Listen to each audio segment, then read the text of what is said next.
Eh bien, écoutez, bonjour à toutes et à tous. Bienvenue dans ce webinaire, notre deuxième événement consacré au secteur du retail. Je suis Isabelle Mathieu, Digital Services Marketing Manager chez Xerox. Le 8 avril dernier, nous avions débuté cette série de conférences pour porter un regard sur les transformations radicales qui s'étaient opérées dans le monde du retail depuis plus d'un an. Et nous avions identifié 10 transformations radicales. Certaines de ces transformations ont eu un réel impact sur les organisations. C'est ce que nous allons étudier aujourd'hui et comment aider les organisations à y faire face. Nous sommes en compagnie de Franck Rosenthal, expert en marketing du commerce et auteur de 8 ouvrages sur le retail. Franck. Bonjour à tous, et très content d'être parmi vous aujourd'hui. Également en compagnie de Sophie Wittbergy, qui est en charge chez Xerox de toute l'offre retail pour l'Europe. Bonjour Sophie. Bonjour à tous. Donc Franck va nous apporter son expérience, sa vision du marché du retail, et Sophie va avoir plutôt le rôle, au regard de cette expérience et de cette vision, de nous présenter les solutions et les services que Xerox peut mettre en place pour ses clients et a déjà mis en place pour répondre à ces différents enjeux. Alors, Franck, sur les 10 transformations radicales que nous avons mis en lumière lors de la première session, vous en avez retenu 3 qui ont vraiment eu un réel impact sur les organisations. Quelles sont-elles?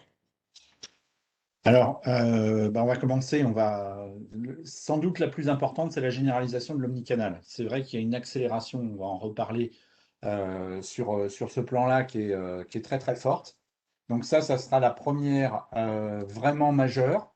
À mon avis, c'est celle qui est la plus conséquente pour le retail et celle qui va marquer le plus le retail dans les années à venir. Deuxième thème, ça va être évidemment, plus il y a une généralisation de l'omnicanal, plus on va parler du point de vente et des modifications du point de vente. Donc ça va être tout ce qui est nouveau rôle du point de vente. Et on va voir que ça évolue beaucoup. Et puis, dernier thème, c'est il touche à l'offre. Et tout ce qui touche à l'offre avec l'accélération de certaines tendances, avec la prise en compte de nouvelles offres ou de nouvelles formules d'offres. Et on va en parler aussi. Évidemment, les 3 thèmes là que je viens de lister ont une incidence majeure sur l'organisation. Donc, la généralisation de l'omnicanal. Alors, on va commencer par le premier. Voilà, on va le détailler. Alors, vous voyez que en fait, l'omnicanal, c'est avant achat, parce qu'évidemment, de plus en plus, en gros, 80% des achats non alimentaires sont préparés sur Internet. Donc voilà, donc c'est de plus en plus avant achat. C'est pendant l'achat, évidemment, parce qu'au cours du même processus d'achat, je peux aller en magasin, acheter en ligne, me renseigner en ligne, voilà. Et c'est aussi après l'achat où je vais faire des recommandations, je vais contacter le SAV, je vais faire des remarques, je vais mettre des avis clients qui sont de plus en plus consultés. Et donc, il y a cet aspect de généralisation de l'omnicanal sur vraiment tout le parcours client et au-delà du parcours client, c'est-à-dire, on va dire, sur le cycle de vie du client d'une façon beaucoup plus large. Si on continue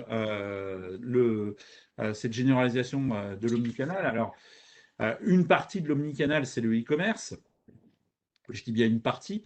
Et ce qui est vraiment assez phénoménal, c'est la poussée du e-commerce, surtout pour les enseignes qui ont une activité physique. Voilà. Alors, le chiffre d'affaires de la vente en ligne, si on prend la dernière période de référence, c'est le premier trimestre 2021, il a progressé de pratiquement 15%, donc il y a une croissance qui est beaucoup plus forte qu'avant la crise. Ensuite, cette embellie, elle se confirme aussi par l'offre qui est de plus en plus accrue et la concurrence qui est de plus en plus intensive avec l'augmentation du nombre de sites marchands. C'est plus 12% par rapport au premier trimestre 2020 avant la crise, donc c'est pas mal parce qu'on pourrait penser que c'est une période où c'est pas facile de se lancer, de lancer des sites. Il y a quand même plus 12% en un an. Le nombre de transactions, il progresse. Alors ça, c'est assez spectaculaire, 18% par rapport à il y a un an, juste avant la pandémie. Et puis, pour moi, c'est le chiffre le plus important à retenir. Le chiffre d'affaires des sites d'enseignes traditionnelles, donc celles qui ont une activité physique et qui sont présentes en ligne, a progressé de 66%. Et c'est plus que les pure players. Donc on voit, et on le voit aussi aux États-Unis, que c'est un avantage d'avoir une activité physique quand on fait du online. Et quand on fait du online, on a une activité physique. Voilà. Mhm. Alors justement, on avait mis le sondage là pendant l'attente. Alors certains d'entre vous ont répondu, mais voilà, sur la majorité d'entre vous ont bien trouvé les 66% de progression donc sur ces enseignes traditionnelles. Voilà. Alors ensuite, les effets durables du e-commerce. Alors vous voyez, c'est je dis ça parce qu'il y a certaines personnes qui disent oui, mais passé la crise sanitaire, on va reprendre les anciennes habitudes. Non, vous voyez que la courbe, elle est en croissance continue et depuis pas mal de temps, et donc il y a des choses qui sont acquises et on revient difficilement en arrière. Si on continue toujours dans cette partie des chiffres clés, quand je parlais de l'omnicanal et cette généralisation de l'omnicanal sur tout le cycle de vie du client, ce qui est intéressant, c'est de regarder là c'est une étude calimétrie, de regarder ce qui se passe sur le client, qu'est-ce qu'il fait en termes de canal quand il veut faire une réclamation. Alors, c'est intéressant, d'abord parce que ça concerne une majorité de Français. C'est 78% des Français qui contactent un service client au cours des 12 derniers mois, donc une très très large majorité de Français. Et ce qu'on voit, c'est qu'ils ont multiples façons de le faire. 47% font le téléphone, 46% l'email, 43% les canaux digitaux. Ça veut dire quoi? Ça veut dire qu'en fait, il faut pouvoir répondre. Un service client, il doit répondre à ce que souhaitent les clients en termes de canal. C'est lui qui va décider le canal. Donc, si vous téléphonez, il n'y a rien de pire que quand vous téléphonez, vous avez eu quelqu'un et il vous dit, eh ben non, il faut que vous fassiez une réclamation par email. Et vous voyez, déjà, vous coupez 47% des gens qui voulaient faire la réclamation par téléphone. Il n'y a rien de pire que si vous voulez faire la réclamation sur le digital, de vous dire, ah ben non, il fallait faire une réclamation par email. Voilà, donc il faut maintenant être ouvert sur les canaux. Et ça veut dire un parcours qui est omnicanal, y compris jusqu'à la réclamation, jusqu'au post-achat, jusqu'au SAV. Et Franck, peux-tu illustrer ces chiffres par quelques exemples? Oui, alors on va voir des exemples. Alors j'en ai pris un sur les services, voilà, donc c'est une banque à distance. Alors voilà, on l'a choisi parce que elle a été élue service client 4 fois de suite, c'est Monabank. Et vous voyez en fait que déjà, ce qu'on peut craindre quand on est dans une banque traditionnelle, ce qui est le gros du marché, pour basculer ou pour avoir une deuxième banque, ce qu'on se dit, bah, ça va être comment je vais les contacter, quoi. Et en fait, vous voyez tout de suite que c'est facile parce que c'est par email, c'est par téléphone, il y a un espace questions-réponses, il y a un conseiller qui est joignable jusqu'à 20h ou 21h. Voilà, donc ils ont facilité ça. Et ça, c'est important, c'est-à-dire qu'ils ont déjà, non pas une vocation digitale, mais une vocation omnicanale au service de leurs clients. Voilà, donc vous voyez en semaine, par exemple, jusqu'à 21h. C'est-à-dire qu'ils vont faire mieux à distance, en banque à distance, que les banques traditionnelles. Si vous essayez dans les banques traditionnelles de jouer votre conseiller à 20h30, vous allez avoir beaucoup de mal à le toucher. Oui, c'est clair. Bon, après, voilà, on prend des réseaux dans le retail. On va prendre Nicolas, qui a un réseau sur le vin. Voilà, là, on est en façade de magasin.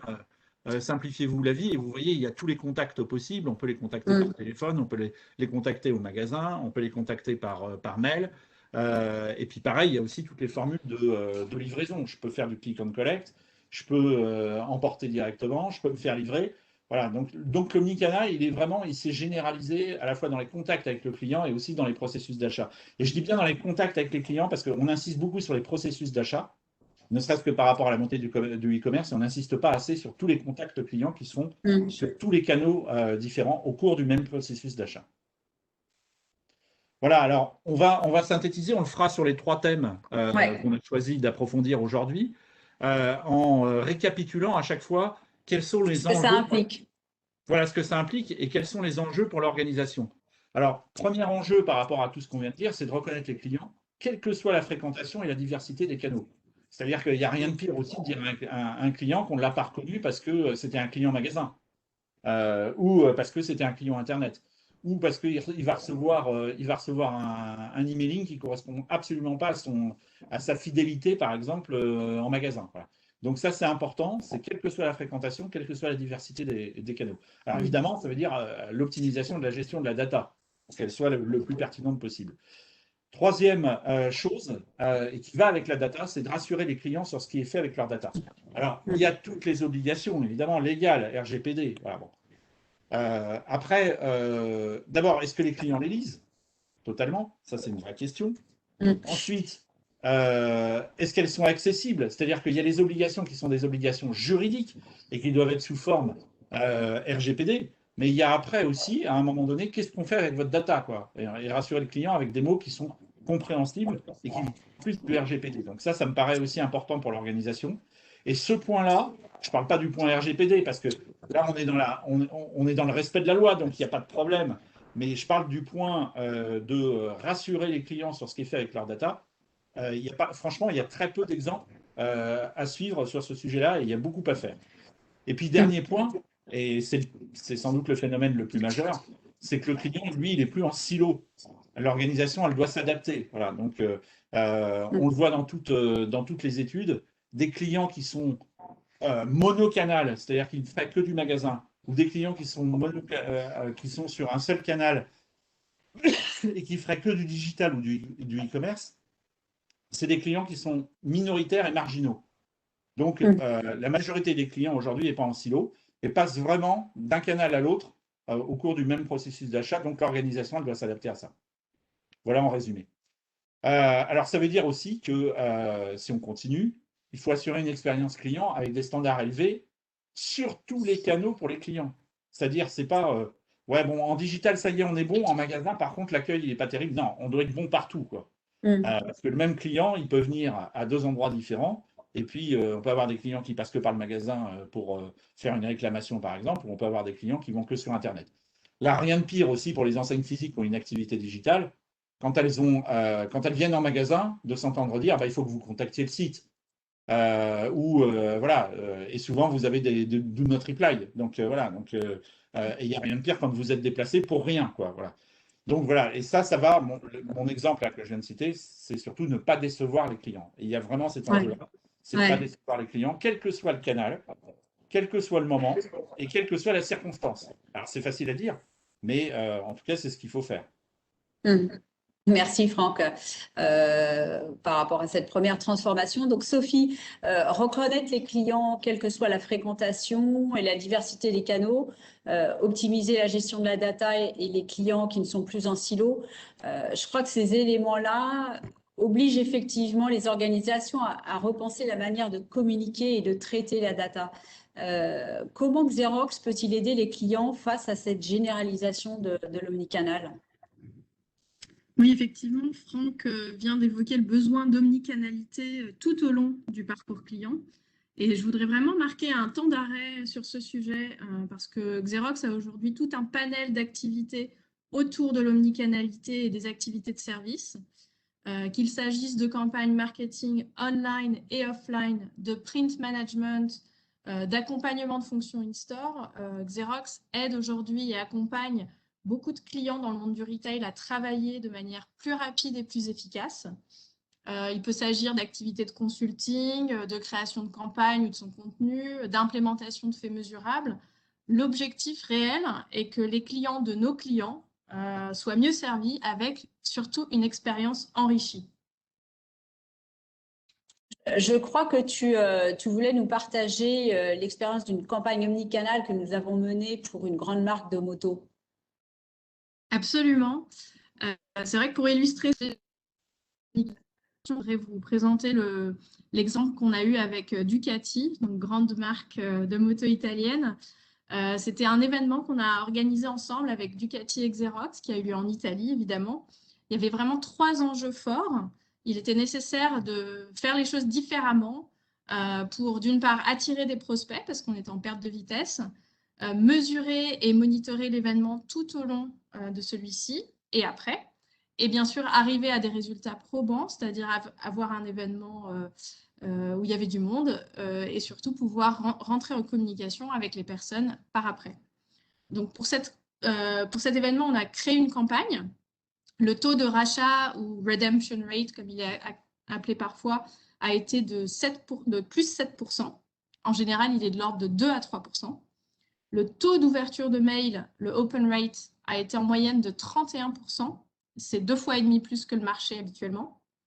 Et cette campagne a pu être mise en place grâce au logiciel XMPie de Xerox, qui permet de suivre en temps réel et de manière précise et chiffrée toutes les étapes de la campagne.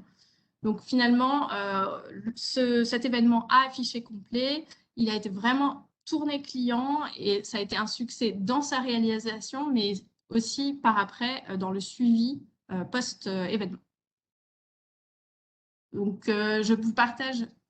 Oui, pardon, Isabelle. C'était pour voir les visuels, effectivement. Voilà. Donc, pour rendre tout ça concret, voici quelques visuels de la campagne.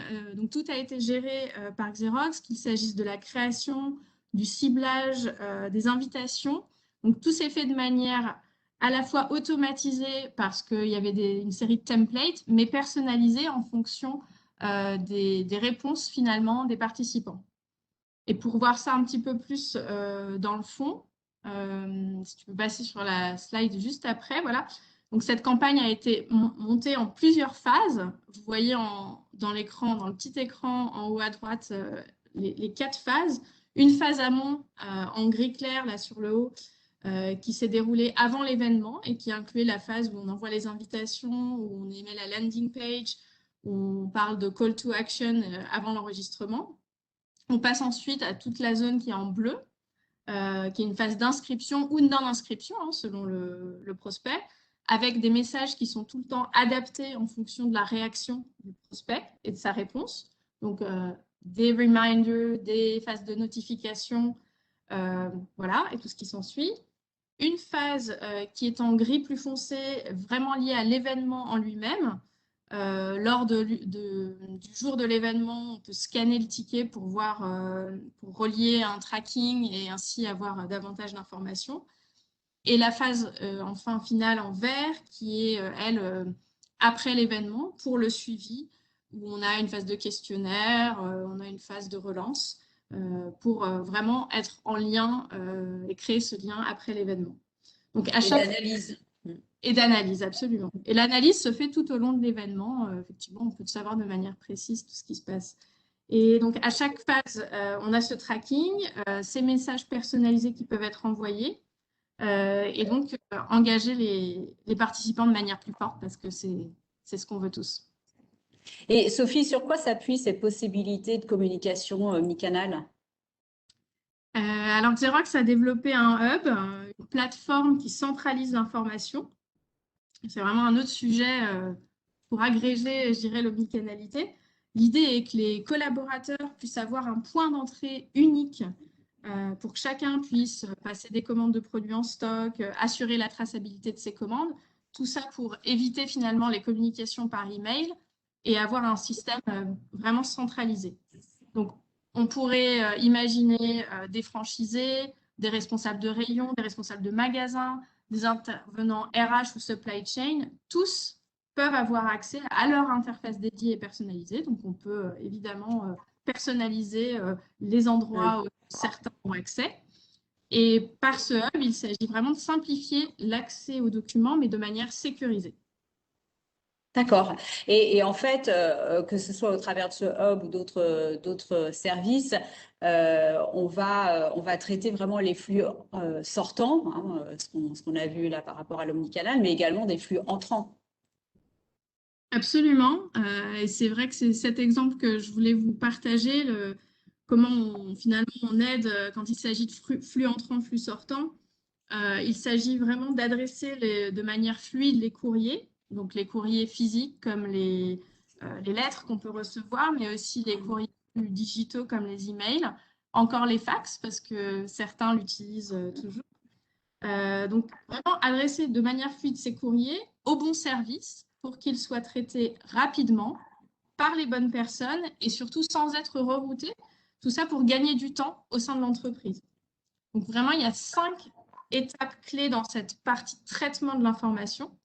On a la capture de l'information, la transformation, l'analyse, la gestion et le livrable. Et vraiment, l'objectif, c'est de pouvoir fournir des documents facilement exploitables et manipulables aux équipes tout en étant rapides. Donc dans l'exemple qui est présenté ici, c'est un exemple qui a permis d'automatiser le traitement des ODR, des offres de remboursement, à un des clients de Xerox. Donc, dans la première étape, dans la capture, on collecte les flux, donc on reçoit les documents physiques ou numériques. Donc, on reçoit on reçoit des emails.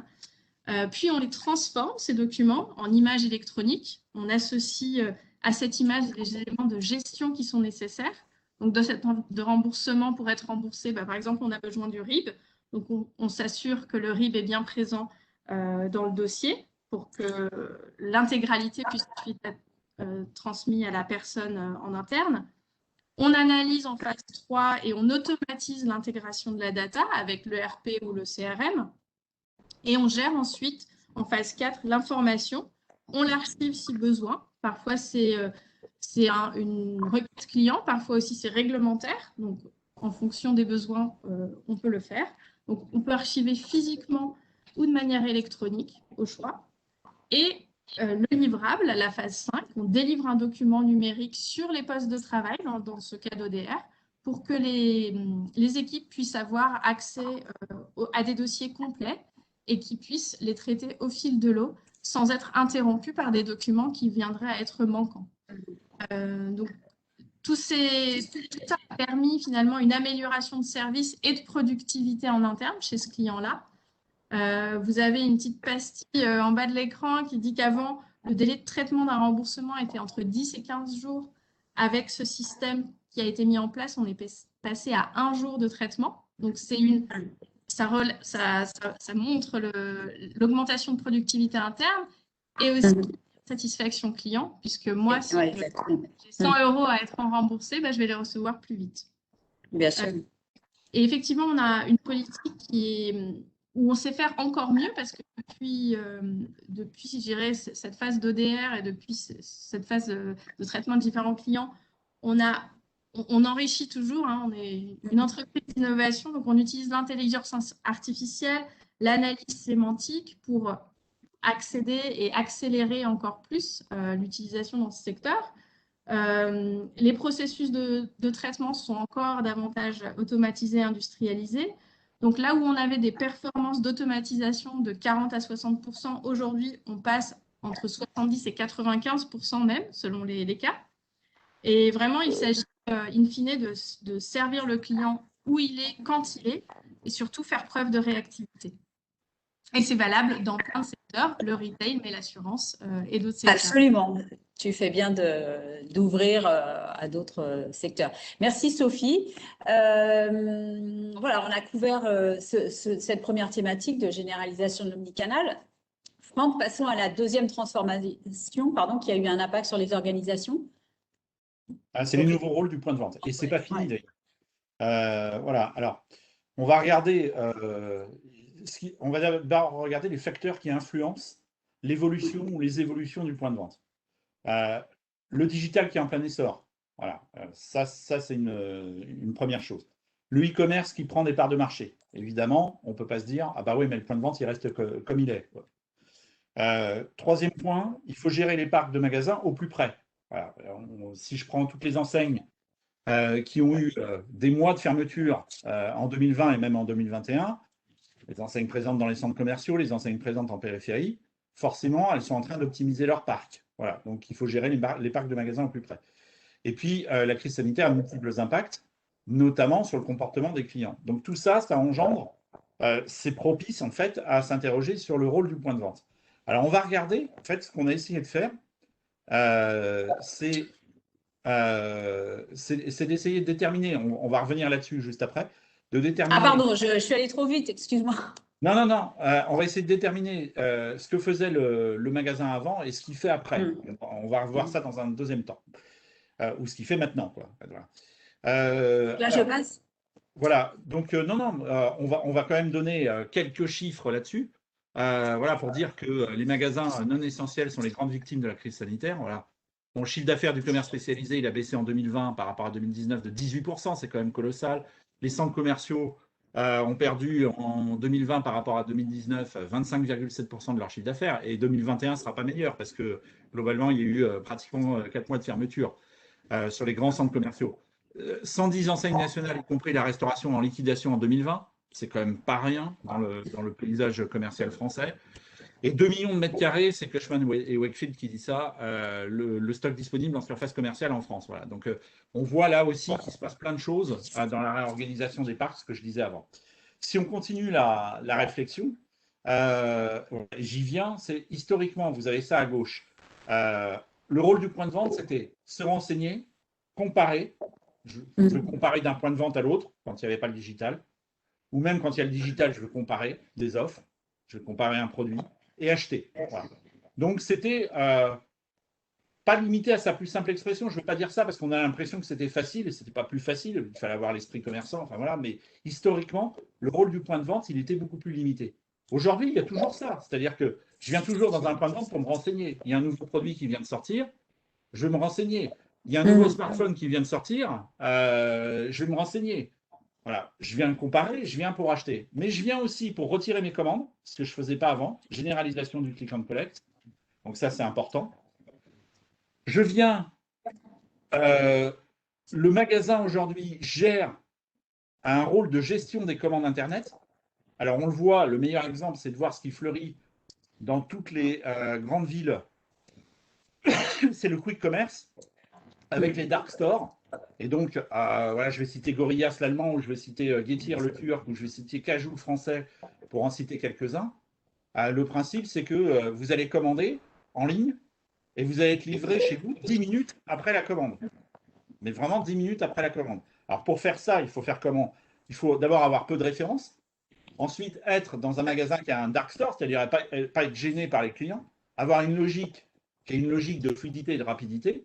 Et puis avoir un maillage de la ville qui est suffisamment bon pour que, même si on a mis 5 minutes à préparer la commande, il reste 5 minutes au livreur pour vous livrer avant les 10 minutes, il puisse être à côté de chez vous. C'est-à-dire, s'il est à 400 mètres, ça va, il peut les faire en 5 minutes.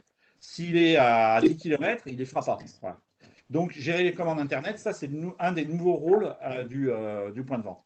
Se divertir, se restaurer. Ce n'est pas totalement nouveau, mais c'est l'expérience client qu'on voyait depuis 2, 3 ans, 4 ans. Être un showroom de l'offre. Je termine juste sur les. Si on peut pardon, excuse-moi. Non, c'est une fausse un manip. showroom de l'offre, voir, tester, prendre en main. Donc ça, c'est important. Et puis le dernier point, c'est assurer la disponibilité sur les produits recherchés par les clients. Alors j'insiste sur ce point-là, c'est-à-dire que globalement aujourd'hui, on peut tout acheter sur Internet. Il y a peu de produits, il y a peu de secteurs qui échappent au e-commerce. Même ceux qu'on pensait pouvoir échapper au e-commerce n'échappent pas au e-commerce. Ouais.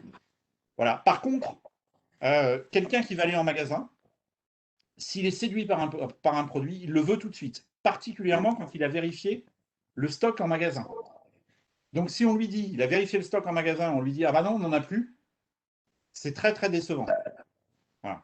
Donc, Oui, mais aujourd'hui, on a la possibilité, si on va en magasin, c'est vrai qu'on a la possibilité, si on va en magasin, de le trouver soit en ligne ou de le commander en ligne. C'est vrai qu'il y a beaucoup plus de souplesse.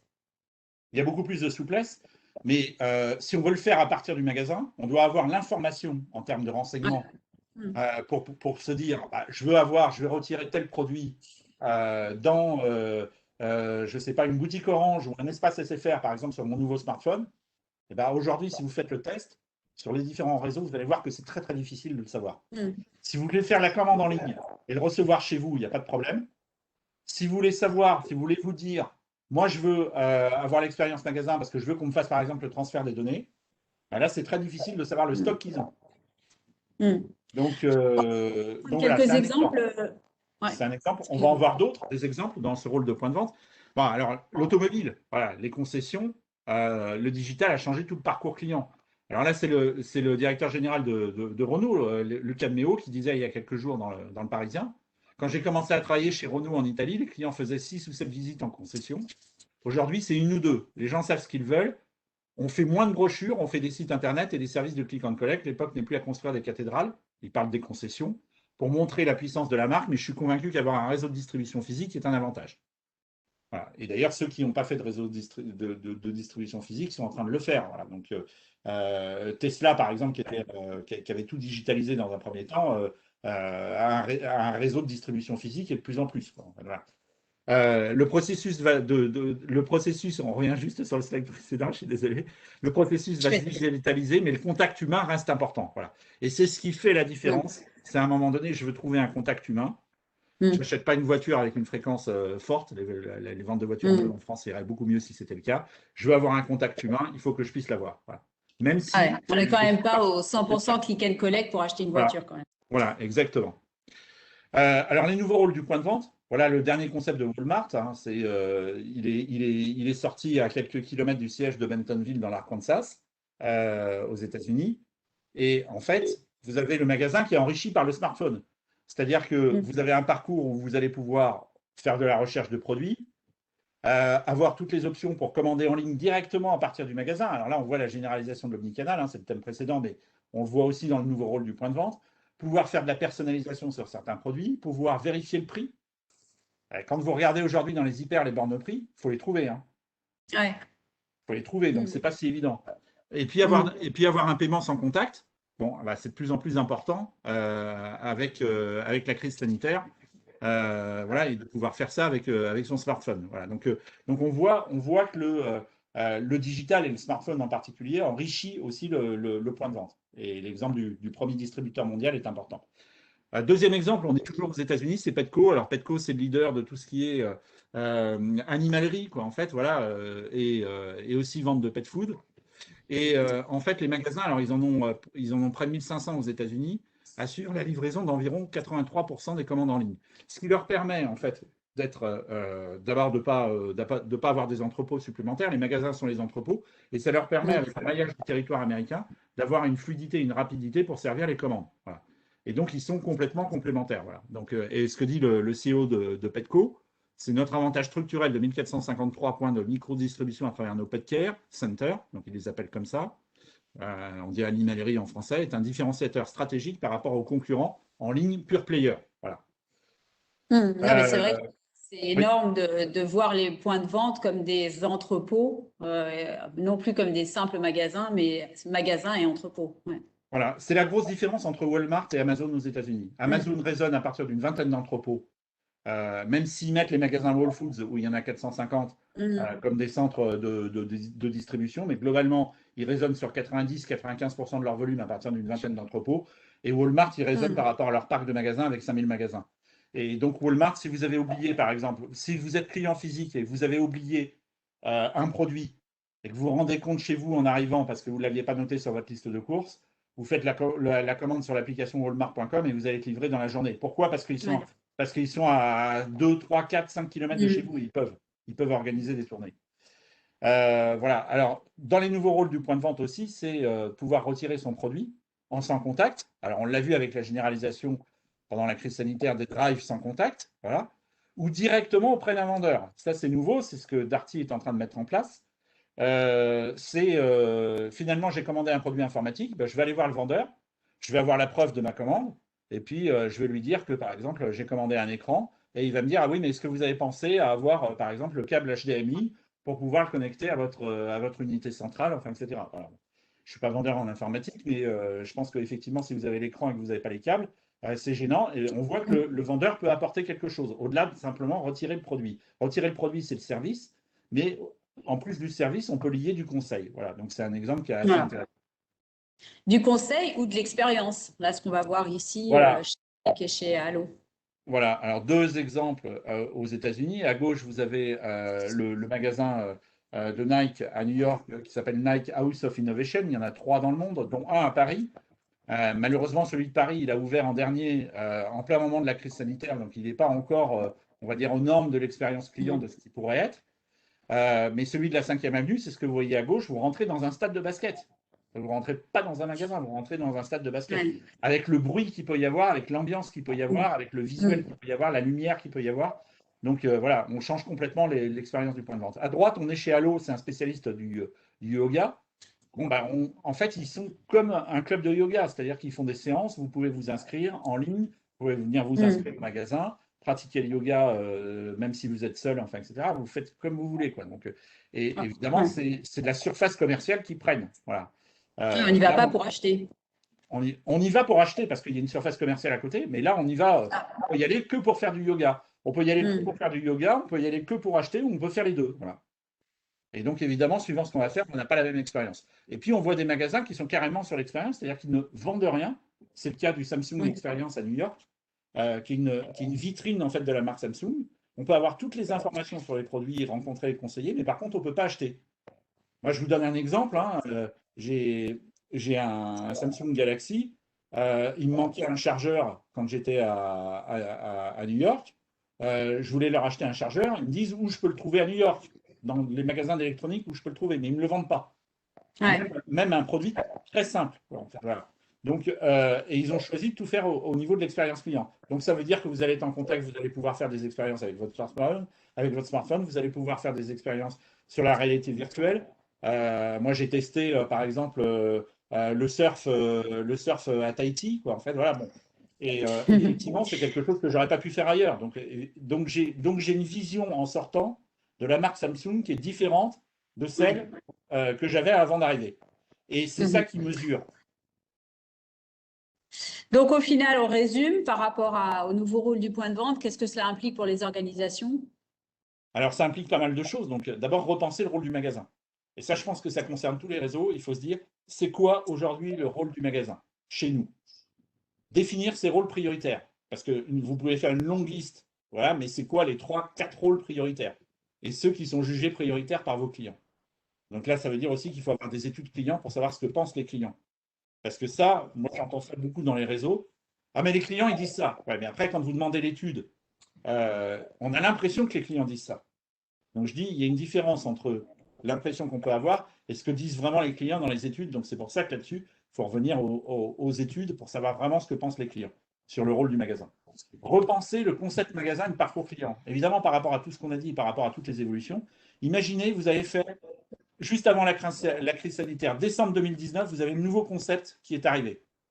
Votre nouveau concept, version ancienne, il est figé pour 4 ans. Ah ouais, mais bon, il s'est passé beaucoup de choses entre les deux. Donc ça veut dire que le concept magasin, maintenant, c'est quelque chose qui évolue en permanence, comme le parcours client évolue en permanence. Troisième point sur l'organisation, c'est de développer la formation pour les conseillers. On l'a vu avec ce que disait Lucas Demeo, le patron de Renault. Un conseiller aujourd'hui sur l'automobile, c'est pas la même chose que ce qu'il faisait il y a quelques années quand on n'avait pas accès à l'information. Avant, il était le sachant. Maintenant, c'est plus le sachant, c'est l'accompagnateur. C'est un rôle qui est complètement transformé. Il faut adapter en permanence le magasin. C'est-à-dire qu'il faut adapter le magasin aux nouvelles offres. Il faut adapter le magasin. Je vais vous donner un exemple. On va en reparler juste après. On en reparlera dans l'offre, mais il faut adapter le magasin aux nouvelles offres. C'est-à-dire qu'on voit, par exemple, une tendance qui est très très forte sur l'occasion, la seconde main, le vintage, on l'appelle comme on veut. Ça veut dire qu'il faut adapter le magasin pour qu'on trouve des espaces qui correspondent à ça. Il faut veiller à s'inscrire dans la complémentarité dans l'écosystème omnicanal. On en a parlé précédemment, mais évidemment, le magasin, on va dire que c'est le centre de l'omnicanal, mais il doit être au cœur d'un écosystème omnicanal. Il faut repenser et faciliter le paiement. Alors ça, c'est très important aussi, parce qu'il y a plein de nouvelles méthodes et on doit penser à tout ce qu'on peut faire pour fluidifier le paiement. Et puis, dernier point, il faut assurer en amont l'information sur la disponibilité des produits et refuser qu'un client reparte du magasin sans son produit, faute de rupture. S'il avait une intention d'achat et qu'il voulait repartir avec un produit, il faut qu'on lui trouve une solution pour le livrer le lendemain, pour le livrer le jour même, pour le dédommager, pour faire quelque chose, pour pas qu'il reparte à une... Parce que dites-vous bien que s'il n'a pas trouvé chez vous, il ira le chercher chez un concurrent. Ou il ira le chercher. Il y a ce côté déception dont tu parlais tout à l'heure. Il ne faut pas décevoir le client. Voilà. Merci Franck. Sophie, après ce que vient de dire Franck, et effectivement, on commence vraiment à le voir aujourd'hui dans tous les points de vente, c'est vraiment, j'ai retenu cette nécessité de repenser le concept du magasin et du parcours client. Je sais que tu travailles depuis plusieurs mois maintenant sur une solution de présentoir connecté qui apporte à la fois une nouvelle expérience en magasin, une connaissance du parcours client très intéressante côté organisation, mais des informations produits très précieuses aussi pour le client en magasin. Est-ce que tu peux nous en dire un petit peu plus? Oui, bien sûr. On va parler vraiment de l'expérience en magasin, notamment avec Samsung. Et cette expérience peut vouloir dire pour les marques de tester comment les clients perçoivent un produit. Et bien sûr, le rôle de la data est clé. Et en magasin, c'est parfois difficile de savoir ce qui se passe en temps réel quand on n'y est pas, d'ajuster ces messages à destination des clients. Mais le mieux pour parler de cette innovation, c'est encore peut-être de voir une petite vidéo qui vous montre le principe. D'accord.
Sors.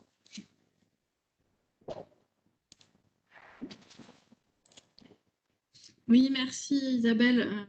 C'est vrai que, je me remets ma petite caméra, Xerox a développé cette PLV intelligente avec plusieurs vocations.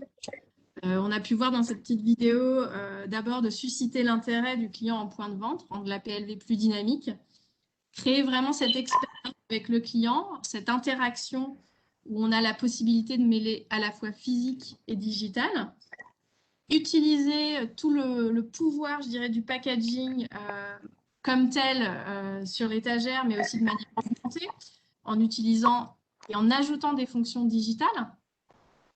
Engager une relation directe avec le client à l'image du D2C, le Direct to Consumer, et pouvoir mettre à disposition parfois du client final des EDR, des offres de remboursement, quand il est intéressé en magasin. Et finalement, ça rejoint le trio du bon message au bon endroit au bon moment. Tout ça pour accroître les ventes. Et surtout, cette partie data, pouvoir mesurer via les dashboards ce qui se passe en magasin, combien de présentoirs ont été installés, combien de personnes interagissent avec ce présentoir, évaluer les stocks restants sur le présentoir. Donc, avoir toute une série d'outils de KPIs pour mesurer la pertinence d'une campagne in-store par rapport, par exemple, à un lieu géographique, pour pouvoir savoir si on investit dans le même endroit la fois d'après, et finalement modifier, enrichir, adapter les campagnes, soit les campagnes qui sont en cours, mais aussi et surtout les campagnes à venir. Donc, avoir un tracking. Donc, on arrive ainsi à collecter de la data et jusqu'à présent, c'est vrai que ces données-là étaient principalement liées aux campagnes online et au e-commerce. Donc, on essaye d'introduire ces éléments dans le in-store. Merci Sophie. Donc, adapter le magasin, c'est aussi assurer la disponibilité des produits. Comme disait tout à l'heure Franck, voilà, d'être sûr d'avoir le produit lorsque l'on va en magasin, donc l'aspect logistique. Quelles sont les solutions qui peuvent aider à augmenter l'efficacité des équipes en magasin? Oui, c'est vrai que quand on parle d'équipe, on parle d'organisation, on parle parfois de processus qui sont encore très papier quand on est sur le lieu de vente.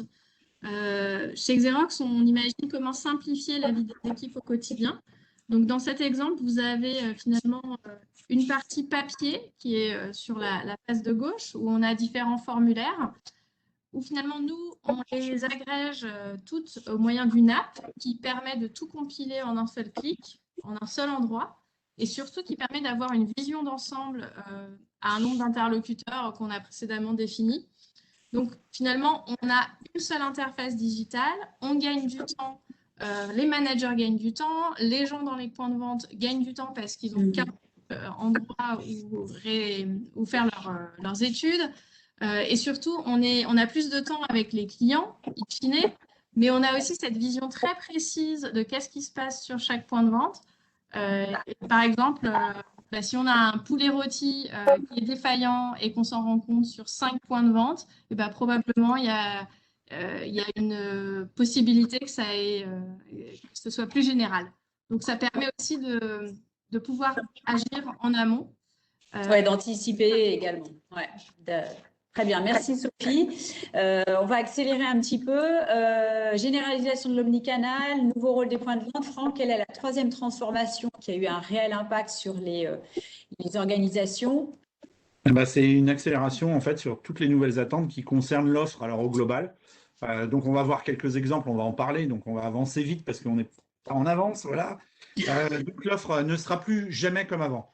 Voilà, alors bon, on parle de la génération Z, voilà, les entreprises ont le devoir pour 90% d'entre eux, les entreprises ont le devoir de s'investir contre le réchauffement climatique et de lutter contre les inégalités. 66% des consommateurs qui se sentent plus proches des marques qui s'engagent contre la consommation excessive. 79% des consommateurs français déclarent avoir besoin de temps en temps, de faire moins attention et de se faire plaisir en commençant par se libérer ainsi de la frustration. En 2020, 45% des Français qui disent avoir, au cours des 12 derniers mois, acheté au moins un produit d'occasion. Vous voyez que c'est plus marginal. Et la part sur les ventes de véhicules, des voitures hybrides et électriques, on était à 7,6% en 2019. On est à 21,5% en 2020. Voilà. Ouais.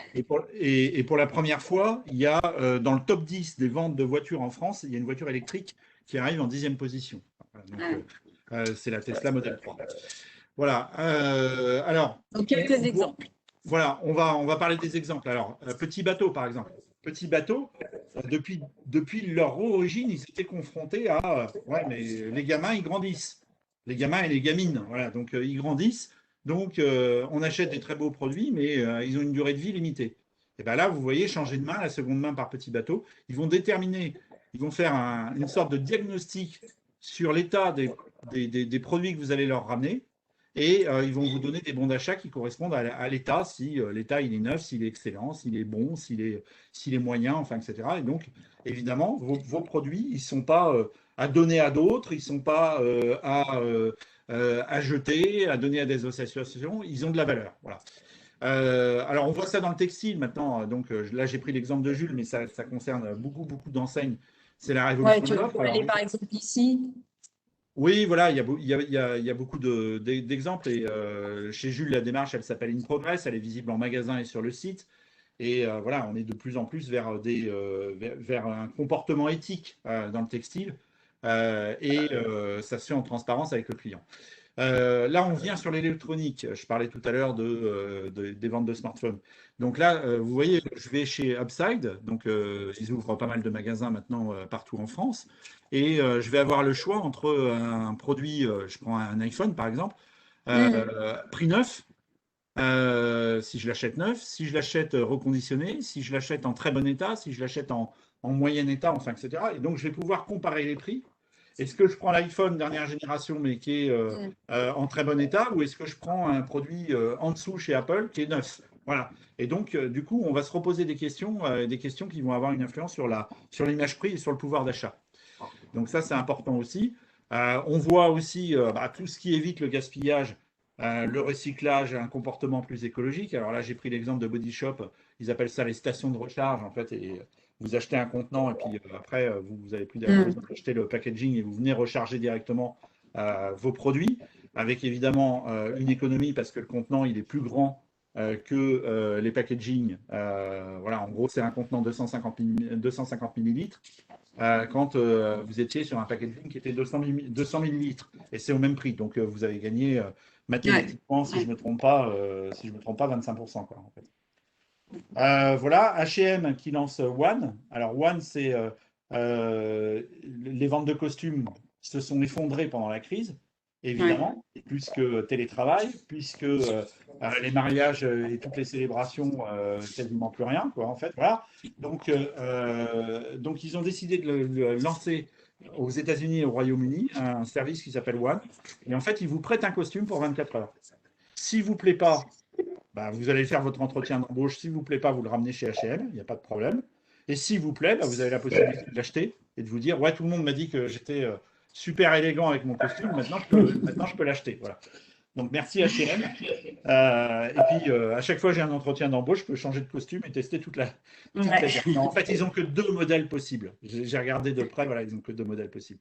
Bon, toujours les nouvelles Excuse-moi, attentes. Franck, hein, j'enchaîne de façon à ce qu'on puisse arriver à tout caler. Oui, des oui, questions. pas de souci. Alors, les nouvelles attentes concernant l'offre, il y a aussi les attentes de santé. Et ça, elles sont exponentielles. On voit alors par exemple Monoprix qui est en train de tester ça dans 2 Monoprix en France. C'est des cabines de téléconsultation. Donc vous pouvez, si vous vous sentez pas bien, légèrement grippé, enfin, etc., vous rentrez dans la cabine. 5 minutes après, vous avez un médecin qui est en visio et vous avez des petits appareils. Alors il va vous dire par exemple, est-ce que vous pouvez prendre votre température, est-ce que vous pouvez prendre votre tension, c'est l'appareil numéro 2. Vous allez discuter avec lui et puis il va vous faire une ordonnance et l'ordonnance, elle va sortir avec une imprimante, vous ressortez de la cabine. Et voilà, et c'est un service qui est très différent. Voilà, alors je vais finir sur c'est quoi les enjeux pour l'organisation par rapport à toutes ces nouvelles attentes qui concernent l'offre. Bah, c'est de remettre en cause en permanence l'offre par rapport aux évolutions clients, c'est-à-dire la demande, les marchés et la concurrence, c'est-à-dire toute l'offre. En fait, voilà, donc il faut regarder, il faut avoir un périmètre qui est assez large et pas uniquement sur votre champ de concurrence. C'est de voir à 10 ans, parce qu'évidemment, les tendances, elles évoluent très vite, mais il faut regarder leur impact à 10 ans. Se donner des priorités et les partager à toute l'organisation pour une mobilisation durable. C'est-à-dire que ce n'est pas simplement, quand on est sur, je reprends l'exemple de Jules, ce n'est pas simplement le département RSE qui va travailler là-dessus. C'est vraiment, c'est un combat d'entreprise. Ouais. Dernier point, se dire que le faire savoir, il est tout aussi important que le savoir-faire. C'est-à-dire si vous êtes éthique, vertueux, mais discret, à la limite, c'est pas terrible parce que vous le faites pas savoir. Donc si vous avez des qualités, il faut vanter vos qualités, et il faut les mettre en avant, que ce soit en magasin ou sur le site marchand. Tout à fait. Merci Franck. Alors Sophie, très rapidement, voilà, moi je trouve cette 3e transformation très intéressante pour les organisations parce qu'elle les amène à se projeter, à penser différemment, à trouver des solutions innovantes. En parlant de solutions innovantes, je crois que tu as deux solutions dont tu voudrais nous parler. Alors on va essayer de faire très très vite parce on a beaucoup parlé, mais voilà, je te laisse parler. La première solution, on l'a mise en place dans le contrat de location de voiture avec l'objectif de simplifier le parcours client, de le rendre frictionless, comme diraient les Anglais, avec jusqu'à présent un secteur qui était très papier, où le client final perdait beaucoup de temps lors de la prise et de la restitution du véhicule. Donc là, c'est une application tout à fait digitalisée. Le locataire prend possession et restitue son véhicule directement via l'appli. Il peut signaler les petits défauts tellement qu'il verrait. Et sur la slide d'après, on voit un exemple de contrat qu'il reçoit directement sur son smartphone ou sur son outil digital, où on met même la photo en fait de celui qui avec la signature. Parce qu'on s'est rendu compte qu'en fait la photo plus la signature rendait la chose très impliquante et très engageante. Donc c'est pour ça qu'on a proposé cette solution là. Et l'autre solution, elle est dédiée à Carrear, l'entreprise qui a été intégrée en fin d'année dernière au sein de Xerox, où on peut être guidé, dépanné à distance, assisté. Mais le mieux, c'est d'avoir un petit aperçu en image. Care AR Assist enables service teams anywhere to instantly provide remote visual AR support for their customers, employees, and field workers. Okay, so you're going to see 2 pins on either side.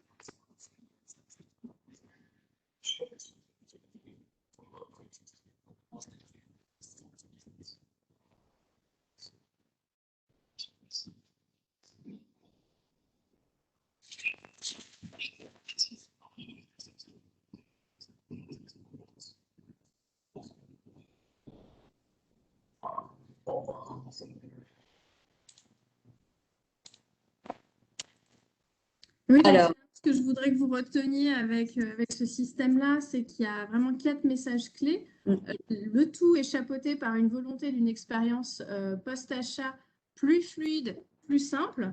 Donc, en tant que client, c'est le bénéfice d'être guidé à distance, mais de manière précise et experte. pouvoir être sûr, grâce à cette interaction, qu'on aura solutionné son problème à la fin de l'intervention. Donc, pour un SAV, c'est vraiment voir ce que voit le client, ne pas être décrit, mais voir, lui expliquer en live comment résoudre son problème. Donc, pour l'entreprise, d'une part, c'est un gage d'économie parce qu'il y a moins de déplacements de techniciens, il y a des résolutions de problèmes plus rapides. Et bien sûr, pour le client, c'est un gage de satisfaction supplémentaire, une meilleure perception de la marque qui peut du coup accroître sa notoriété. Et entre deux produits, on va peut-être se tourner vers celui où on est sûr d'avoir de l'assistance sur un problème. Une vraie expérience de bout en bout. Merci beaucoup, Sophie. Alors, j'aimerais conclure cette présentation par ce schéma qui résume bien l'ensemble du parcours client et comment aider les organisations dans cet environnement qui, au final, est devenu très complexe. Oui, on a vu que le comportement des clients a changé tout au long du parcours d'achat. On a pris des nouvelles habitudes, en particulier liées à la pandémie. Et ce qu'on a vu aussi, c'est que Xerox peut être là pour accompagner les entreprises à chaque moment du parcours client, toujours vers plus de rapidité, vers plus d'agilité. Et avant l'achat, dans cette phase-là, on aide en simplifiant les processus au maximum. Au moment de l'achat, on s'attelle à s'assurer qu'il y aura la meilleure expérience utilisateur possible pour que cet utilisateur devienne ambassadeur, pour qu'on puisse aussi collecter de la data, pour qu'on puisse démontrer en fait le bien fondé d'une opération. Et après l'achat, il s'agit de vraiment continuer à tout faire pour avoir un parcours client sans accroc, par exemple avec la réalité augmentée qu'on vient de voir. Donc, et vraiment, tout ça, bien sûr, est soutenu par les campagnes omnicanales dont on a parlé. Merci, Sophie. Franck, peut-être une conclusion? Alors, tu es en mute. Tu es en mute, Franck. On ne t'entend pas. Ah, Franck? Franck? Il faut mettre Oui, voilà, c'est bon. C'est bon, pardon. Une conclusion par rapport à ça, je pense que la simplification, c'est un sujet essentiel. Sujet essentiel pour le client, sujet essentiel pour les organisations. Donc, il faut trouver des ponts entre les deux pour simplifier l'organisation, pour simplifier la vie du client. Voilà, parce qu'il y a encore beaucoup de choses qui sont extrêmement compliquées. Et regardez, en fait, un des facteurs clés de succès de cette simplification, c'est vraiment ce que fait Amazon. C'est-à-dire l'achat en un clic. Moi, quand je vois certains sites de e-commerce où il faut aller créer son compte avec 15 questions, je me dis, ces gens-là ne regardent pas ce que fait Amazon. Ouais. Voilà. Merci Franck, merci Sophie pour ces échanges. Alors, je regarde vite fait dans les questions, si nous avons quelques questions. Alors, on en a deux. Alors, face à tous ces changements, quel est le retailer qui a une organisation idéale aujourd'hui? Alors ça, c'est peut-être une question plutôt pour Franck. Alors, je pense que chaque organisation correspond à l'histoire et à la culture d'un retailer. Voilà. Bon, après, moi, je pense qu'il y a des exemples là-dessus. C'est-à-dire que je pense que dans l'alimentaire, ceux qui ont une organisation idéale et visiblement avec les parts de marché, c'est les indépendants, quoi. Parce que les indépendants, le fait de travailler en binôme entre un permanent du siège et un associé ou un adhérent qui est propriétaire d'un magasin, ça fonctionne extrêmement bien. Donc voilà. Bon, après, je pourrais citer par exemple Leroy Merlin aussi sur les coûts de clients, c'est-à-dire que quand je dis qu'il faut être extrêmement près de leurs clients, voilà, ils écoutent en permanence les clients. On sait qu'il y a une partie de la rémunération qui est indexée sur des baromètres de satisfaction pour les clients, enfin, etc., ce que fait de plus en plus Carrefour. Voilà, ça me semble être des bonnes voies. Je ne sais pas s'il y a un retailer idéal, parce que regardez, aux États-Unis, Amazon se porte très bien et Walmart se porte très bien. Ils ont des organisations qui sont complètement différentes. Voilà. Par contre, ils ont une volonté tous les deux de simplifier. Ouais, c'est c'est ce qui ressort. Sophie, la place de la réalité augmentée, de ces expériences en magasin dans le futur, tu les vois comment? Je vois que ça se développe. On a vu de la réalité augmentée qui se développait d'abord avec, par exemple, le packaging pour avoir des informations augmentées quand on prend un produit. La réalité augmentée est en train de se développer. C'est un marché qui croît. C'est un marché qui croît parce qu'il y a un vrai besoin utilisateur, il y a un vrai service derrière. Donc, ça ne peut que prendre de l'ampleur, mais on est prêt. Très bien. Écoutez, nous arrivons 15h pile. Je suis désolée, on a un petit peu couru sur la fin, mais voilà, on essaye toujours de rester dans les temps. Nous sommes arrivés à la fin de ce webinaire et je vous remercie à tous les deux, Franck et Sophie, pour votre participation, pour vos témoignages, vos échanges, votre vision. À tous, je vous donne rendez-vous le 4 octobre prochain pour notre dernier webinaire de notre série dédiée au secteur du retail. Nous serons toujours en compagnie de Franck et Sophie pour parler cette fois-ci vraiment d'innovation. On va rentrer dans le dur, donc on reparlera certainement de réalité augmentée. Nous attendons nombreux donc à cette date du 4 octobre. D'ici là, je vous souhaite de passer un très bel été. Prenez soin de vous, profitez-en et à bientôt. Au revoir Sophie, au revoir Franck. Et Au bel revoir. été à Au revoir à tous.